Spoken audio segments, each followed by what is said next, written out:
गंगापुर नाम के एक गांव में मंदाकिनी अपने बेटे राघव के साथ रहा करती थी। अभी 2 ही दिन हुए थे उसने अपने बेटे की शादी भावना नाम की लड़की से की थी।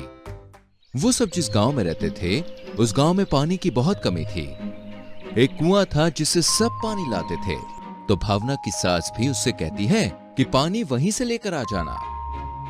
बहू, देखो तुम्हारी शादी को अभी 2 ही दिन हुए हैं, पर मुझे अब कुएं से पानी नहीं लाया जा रहा, तो क्या तुम पानी लेकर आ पाओगी? जी माँ जी, मैं लेकर आ जाऊंगी, आप चिंता मत कीजिए।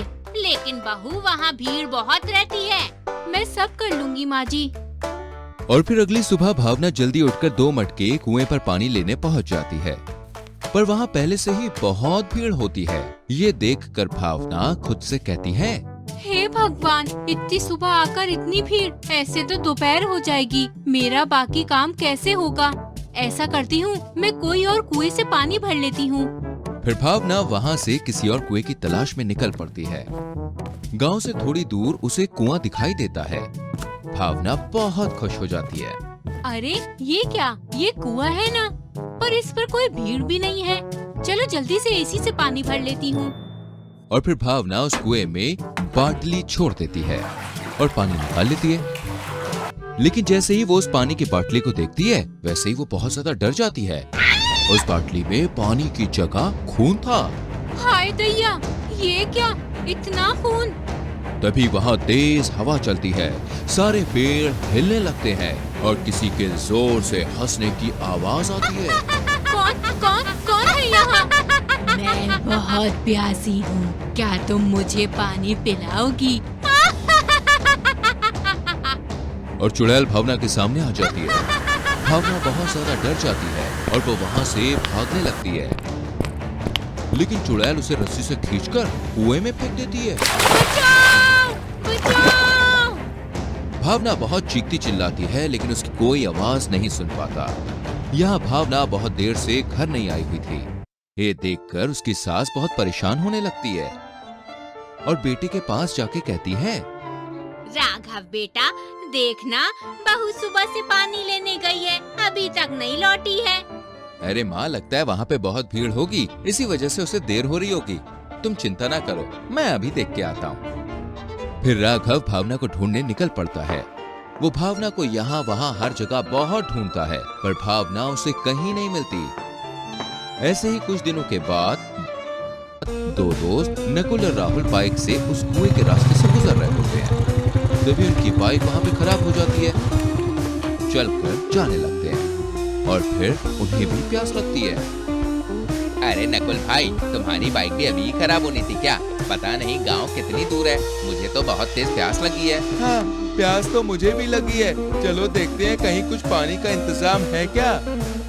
फिर वो दोनों यहाँ वहाँ देखने लगते हैं तो उन्हें कुआं दिखाई देता है।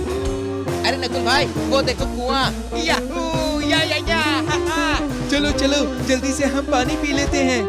और फिर वो दोनों पानी निकालने जाते हैं तो बाटली में खून आता है, जिसको देखकर वो दोनों बहुत डर जाते हैं। ये क्या, ये लाल रंग का पानी? अरे लाल रंग का पानी नहीं भाई, ये तो खून है। तभी उन्हें हंसी की आवाज आती है और उनके सामने चुड़ैल आ जाती है। मैं बहुत प्यासी हूँ, मुझे पानी दे दो। अरे खुद कुएं में बैठी हो और हमसे पानी मांग रही हो। हमारे पास पानी होता तो हम यहाँ पानी पीने ही क्यों आते? अगर तुम पानी नहीं दोगे तो मैं तुम्हारा खून पीकर अपनी प्यास बुझा दूंगी। सच में हमारे पास पानी नहीं है। फिर चुड़ैल को गुस्सा आता है और वो नकुल को मारकर उसका खून पीने लगती है। वैसे ही राहुल वहाँ से भागकर गांव में आता है और सरपंच जी को सब कुछ बता देता है। फिर सरपंच जी एक तांत्रिक के पास आते हैं और उन्हें सब कुछ बता देते हैं। फिर तांत्रिक उस कुएं पर अपने यज्ञ का सामान लेकर आता है। जैसे ही वो यज्ञ शुरू करते हैं, वैसे ही चुड़ैल आती है। क्यों परेशान करने आया है मुझे? कौन है तू और क्यों गांव के मासूम लोग को मार रही है? मासूम लोग? कोई मासूम नहीं है। मैं छोटी जाति की थी तो मुझे पानी पीने से मना कर दिया था और इस कुएं में ढकेल कर मार दिया था इन लोगों ने मुझे। अब मैं इनके खून से अपनी प्यास बुझा दूंगी। देख, माना कि तेरे साथ बुरा हुआ है, पर तू उनको भी मार रही है जिनका इसमें कोई कसूर नहीं है। हाँ हाँ, सबको मार दूंगी। तू ऐसे नहीं मानेगी तो रुक, अभी बताता हूँ। फिर तांत्रिक कुछ मंत्र पढ़ता है और उस चुड़ैल के ऊपर गंगा जल छिड़कता है और वैसे ही बारिश होती है और चुड़ैल मुक्त हो जाती है और खून का कुआं पानी से भर जाता है।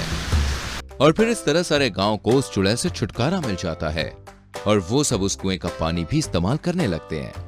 दोस्तों, कहानी कैसी लगी हमें कमेंट करके जरूर बताइएगा।